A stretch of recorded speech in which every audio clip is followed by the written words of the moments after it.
So, Dr. Naina, I would address you like that because I do not want to address people or women with their name. You have a tag, and I would want to address you like that. Dr. Naina, I would like to ask you, since you are from the sports field, so how do you see the differentiation done by the management in the sports field between a man and a women sports person? Do you see any difference, or do you see more men sports people going there and females who are eligible and they are good enough for the candidate, being a candidate? Do you think they are being cut off just because they think they might not win for the India or state level or college or school level? They put more men towards the competitions. Do you see such things there?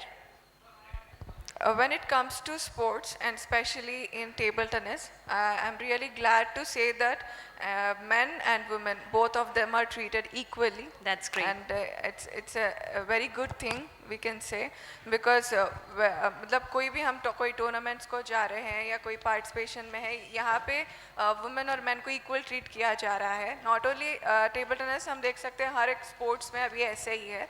But the lacking thing, ये जो lack हो रही है, वो चीज़ ये है कि अगर हम वो men भी लेते हैं, women भी लेते हैं, participation level बहुत कम हो रहा है. Like there are very rare people who are taking up sports as their career and coming up. So from this platform मेरा एक request है सभी से कि जितने भी हमारे देश के युवा लड़कियां हैं और उनको ज़्यादा से ज़्यादा स्पोर्ट्स में पार्टिसिपेट करना चाहिए, क्योंकि एजुकेशन जितना इम्पोर्टेंट है उसके साथ स्पोर्ट्स भी बहुत इम्पोर्टेंट है. Exactly. Thank you, Dr. Naina. Thank you.